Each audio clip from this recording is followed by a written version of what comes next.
Baik saudara-saudaraku umat Katolik sekalian, kali ini kita akan mengulas tentang kelahiran Yesus Kristus dari Injil Matius dan Lukas. Ya, pertemuan ini saya berikan judul mengungkap apa yang tertulis dalam kitab suci tentang kata bayi dan anak, ya, dalam Injil Matius dan Lukas. Kita lihat pertama kali dulu ya, ini yang di sini, yang di Injil Matius, yang ayatnya itu ayat 2, bab 2 ayat 11. Bunyinya demikian. Maka masuklah mereka ke dalam rumah itu dan melihat anak itu bersama Maria ibunya, lalu sujud menyembah dia. Mereka pun membuka tempat harta bendanya dan mempersembahkan persembahan kepadanya, yaitu emas, kemenyan, dan mur. Ya. Ini ayat yang akan kita soroti dari Matius. Ya. Kemudian nanti kita akan lihat dari Lukas. Kata yang akan kita soroti adalah ini ya, kata anak. Ya, saya kasih tanda ini. Ya, kata anak. Dan betul yang menarik juga nanti ini kata rumah. Ya. Nanti kita juga akan singgung anak, ya, kata anak dan rumah. Kenapa kata anak ini akan kita perhatikan? Ya, karena kita melihat, ya, ini memberikan informasi dari Alkitab sebenarnya apakah anak itu, ya, bayi Yesus. Ada orang menganggapnya itu bayi Yesus, anak itu masih artinya baru dilahirkan, atau sebenarnya usianya sudah beranjak beberapa bulan, bahkan mungkin sampai 1 sampai 2 tahun, ya. Itu yang akan kita amati. Itu ayatnya sementara itu ya yang kita lihat. Nanti kita lihat lagi yang di Lukas.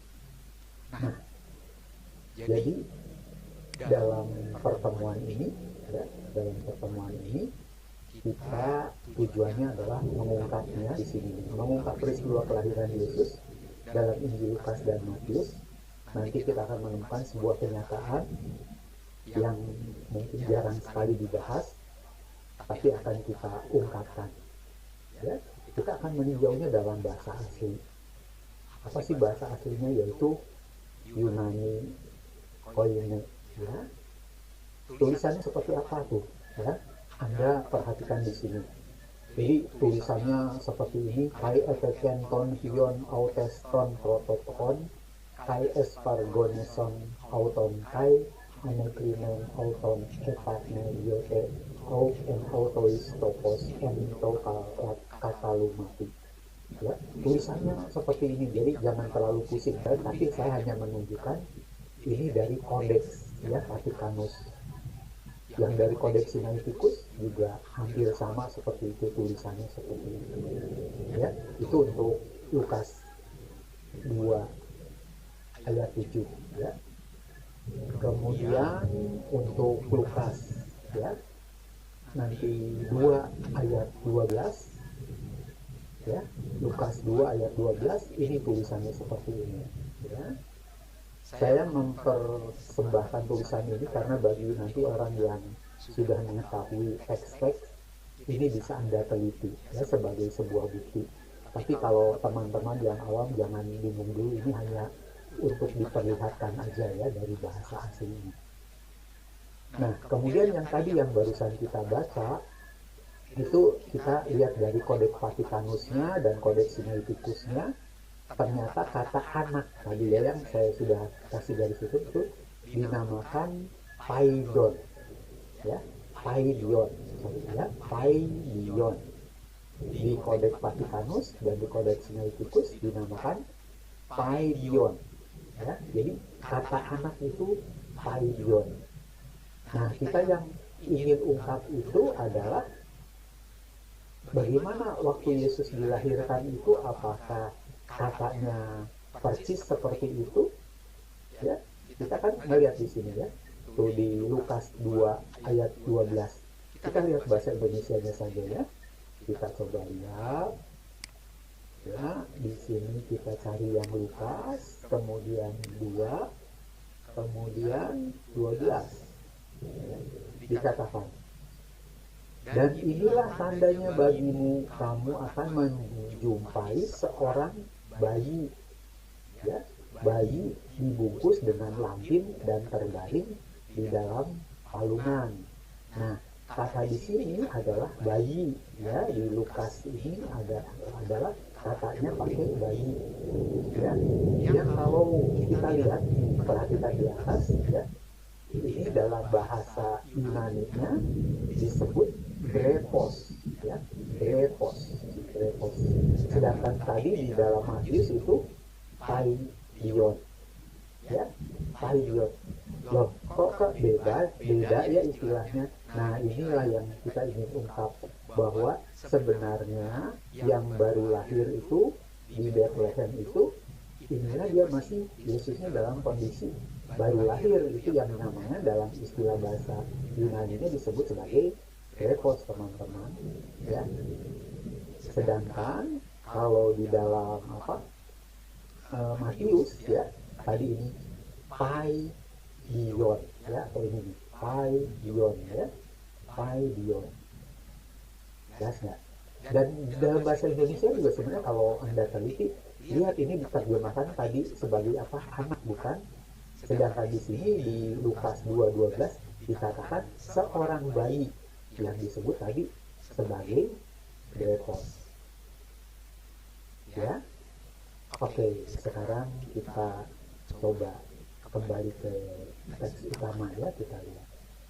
Jadi kita lihat ya, jadi di Matius sebelum orang Majus, ya, jadi yang dijumpai orang Majus itu disebut paidion, seorang anak, ya. Tetapi di Lukas tadi adalah seorang bayi. Kenapa ini diungkapkan? Karena kita tentu di tahun-tahun yang lalu, atau apakah masih sekarang ada di gereja-gereja yang seolah-olah menggambarkan bahwa saat gembala, ya, saat gembala melihat bayi yang dibungkus kain lampin di atas palungan, apakah saatnya bersama dengan orang Majus? Nah, ini yang kita ingin ungkapkan.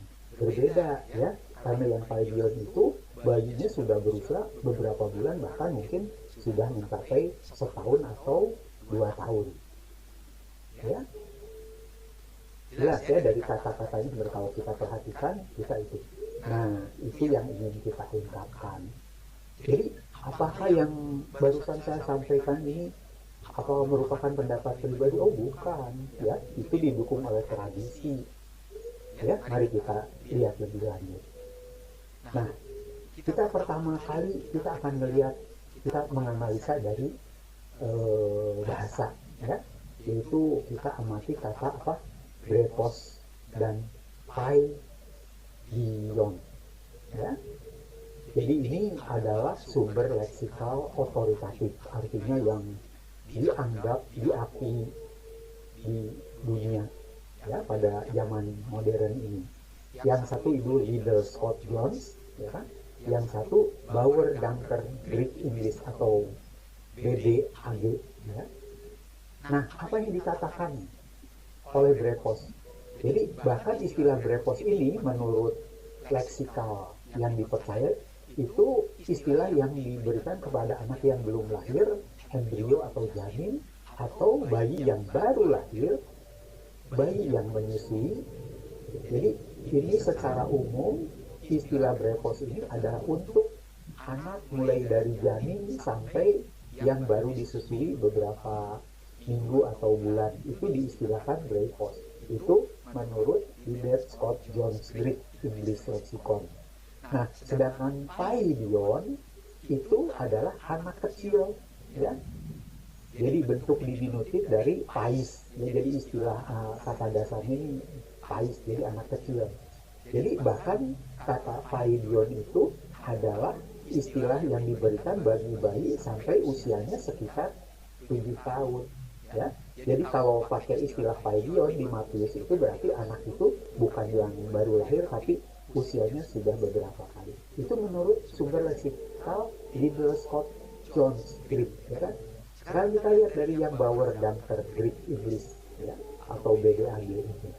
Jadi brepos itu, nah diistilahkan untuk bahkan dia merujuk ke ayat-ayat di Lukas, ya. Jadi bayi yang belum lahir itu juga menggunakan kata brepos di Lukas 1:41 sama 44.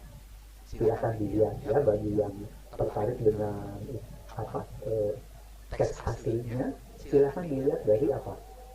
Dari itu ya, dari Kodeks Sinaiticus dan Vatikanus. Jangan yang lain karena nanti kalau Anda tidak merujuk kepada yang paling utama ya dari atau bukti-bukti yang paling utama ya tahun sekitar abad keempatan 300 sekian ya. Jadi itu brepos itu menurut BDAG Bauer Dunker Greek English itu bayi yang baru lahir ya di Lukas 2:12 yang tadi kita lihat, juga 16 1 Petrus 22. Jadi ini anak yang sangat muda istilahnya atau ya bayi lah gitu ya, bayi yang baru saja lahir beberapa hari atau sampai beberapa bulan ya, bahkan mungkin lebih muda dari situ ya, itu yang diistilahkan dengan brepos. Sedangkan istilah paidion itu anak kecil ya, menurut anak kecil ya, anak balita, anak dalam hubungan keluarga.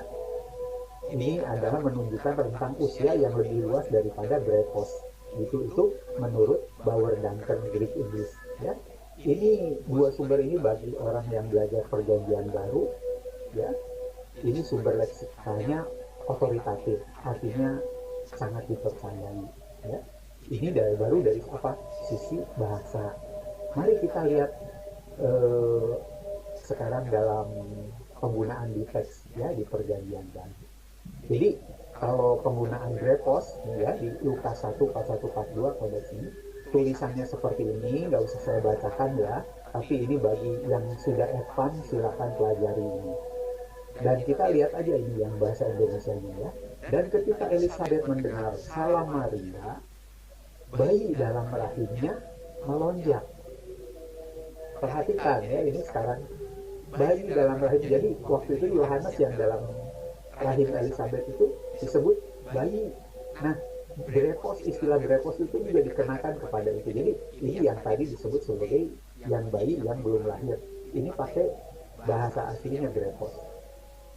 Nah, sedangkan yang Lukas 2:12 adalah Yesus yang baru lahir pakai kata brepos juga di atas. Ya. Di mana yang 2:12 itu bunyinya itu kan bayi yang dibungkus kain lampin, brepos istilahnya. Jadi bisa di dalam rahim, bisa yang baru saja lahir. Atau di dalam 1 Petrus 2 ayat 2 itu brepos seperti bayi yang baru lahir, seperti brepos yang baru lahir.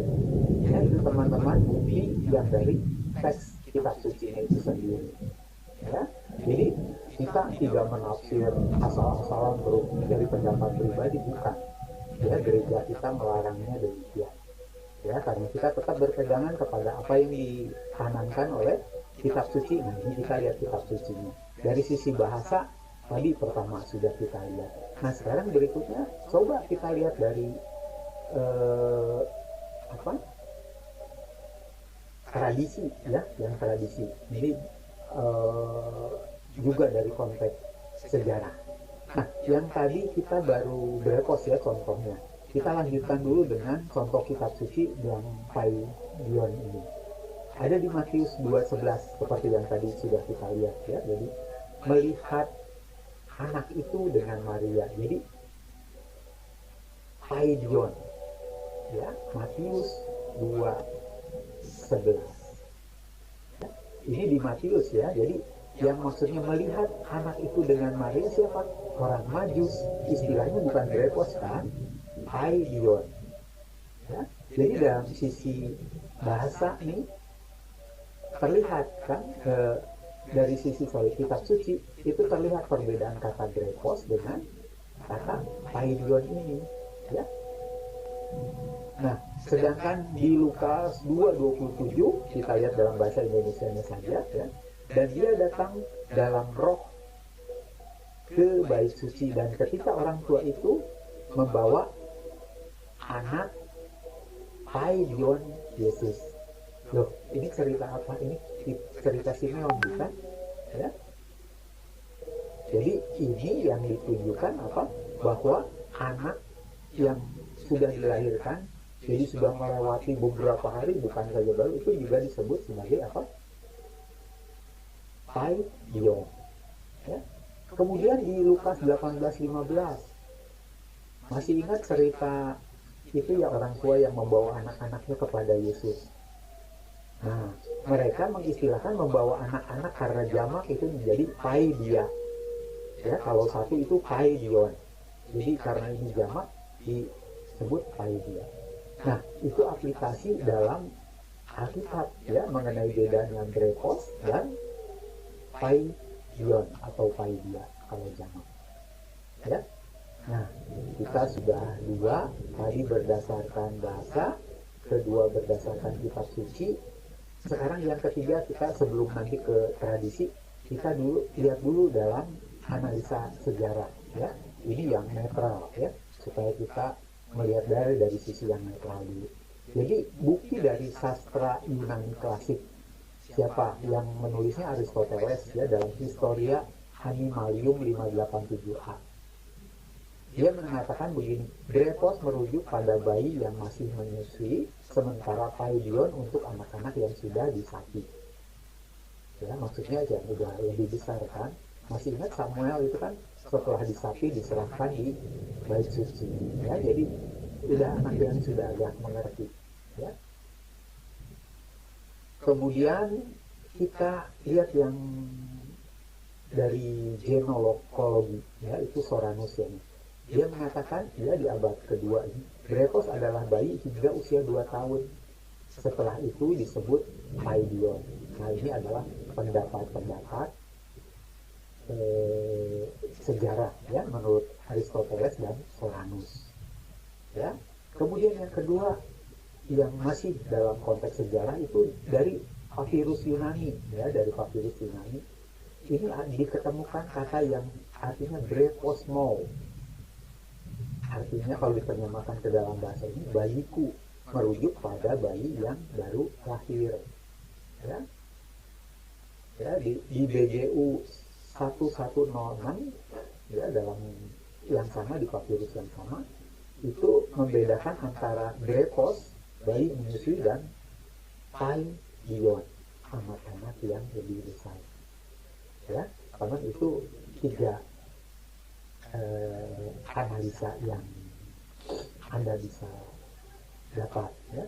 Artinya gini, bayi itu istilahnya grepos, ya, paidion adalah yang sudah usianya lebih besar, ya.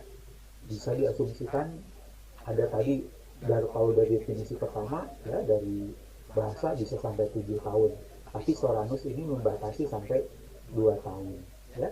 Nampaknya mirip seperti di Matius, ya kan? Mirip di Matius. Oke, kita sekarang lihat, ya, dalam ini dulu, sebentar, ini, ya, dari tradisi, ya, dari tradisi kita punya bukti-bukti, ya. Jadi dengan demikian kita harus ingat tadi yang pegangan kita, ya, Alkitab, tradisi suci, dan magisterium, ya. Nah, kita lihat sekarang tadi Alkitab sudah, supaya lebih kuat itu kita lihat dari bukti Bapak Gereja atau dari patristik. Kita lihat dari Bapak Gereja yang disebut, yaitu pertama dari Origen dalam bukunya Commentary on Matthew, ya. Dia mengatakan grepos adalah bayi yang baru lahir, paidion adalah anak yang sudah tumbuh, ya. Jadi beda, gitu kan. Kemudian Santo John Chrysostomus dalam Homily on Matthew, dia menyebutnya paidion bukan grepos, menunjukkan bahwa waktu telah berlalu sejak kelahiran. Ya, jadi kalau Paidion ini itu usianya bukan bayi lagi. Jadi kalau kita menggambarkan di kandang Yesus nanti dalam Natal, nggak boleh disatukan lagi orang Majus ya pada saat itu, karena yang baru lahir itu hanya ada gembala ke sana. Ya, jadi ini bukan dalam Paidion ini, waktu orang Majus datang itu Yesusnya sudah beberapa bulan lebih besar dari bayi yang baru lahir. Ya, bahkan diperkirakan mungkin antara 1 atau 2 tahun. Kita lihat lagi di beberapa gereja yang lain ya.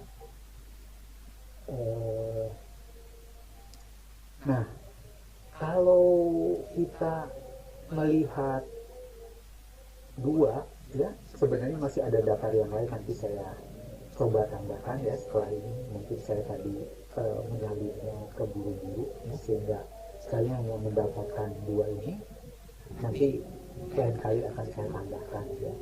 Nah, kalau kita melihat tadi berdasarkan usia berdasarkan konteks Alkitab, jadi kita lihat lagi ya yang menjadi kesimpulan dari yang Alkitab tadi tentang usia yang berepos itu bisa pakai istilah ini kalau di Alkitabnya sendiri loh ya, itu bisa jamin pakai istilah berepos.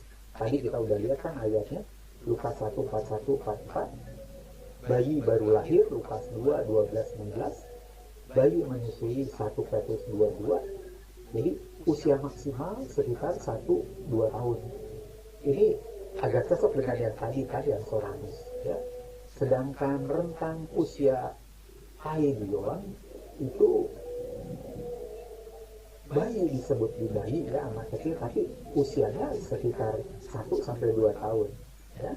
Anak kecil ya, di dalam Lukas 18:15 sudah bisa berjalan.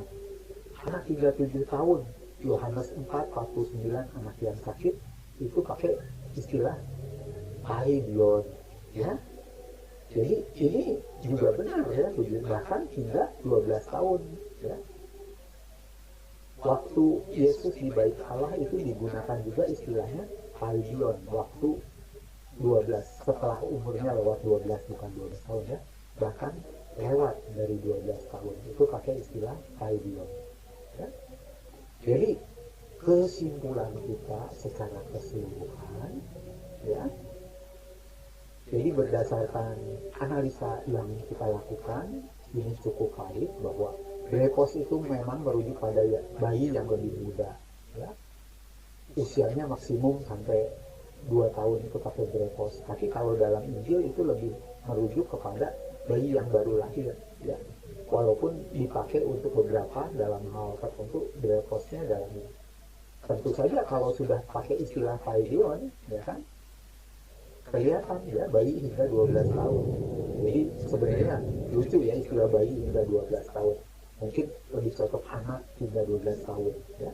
Cirinya apa? Pokoknya Paidion ini cirinya sudah bisa berjalan, sudah bisa berbicara. Konteks lebih mandiri ya. Sedangkan Brepos ini masih menyusui, sangat dependen, artinya sangat tergantung. Baru lahir masih sangat lemah. Itu kali ya, seperti itu yang kita pegang. Jadi dalam konteks kelahiran Yesus nanti, Lukas 2:12 menggunakan istilah Brepos tepat untuk bayi yang baru lahir.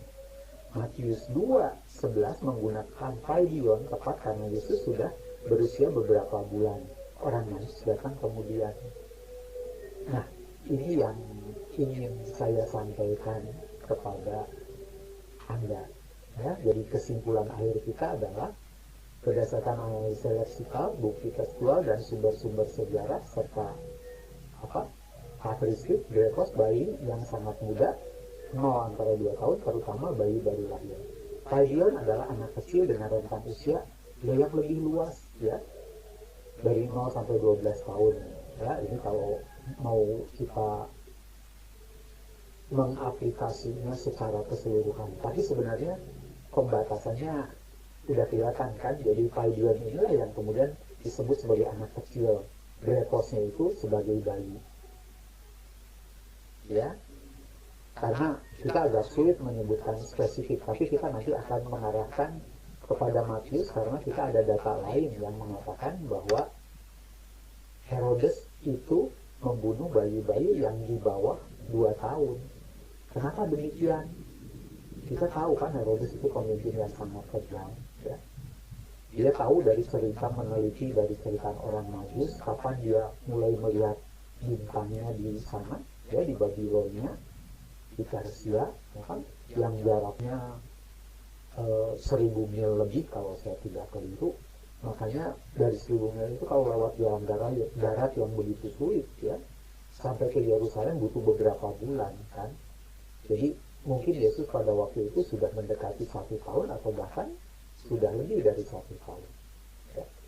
Tapi itu memasuki nalar. Sedangkan Herodes, kenapa dia ingin aman dong? Kalau dikatakan calon raja ini lahirnya sekitar setahun, supaya aman, enak aja dia kan, yang di bawah 2 tahun lah dia, karena dia nggak mau ngambil resiko kan, ya. Jadi tidak berarti bahwa anak yang 2 tahun terus kita selisihnya dari nantinya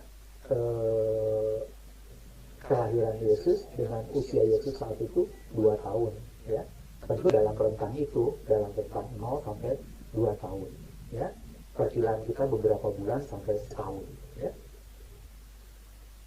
Demikian, ya. Jadi kita cukupkan sampai di sini dulu.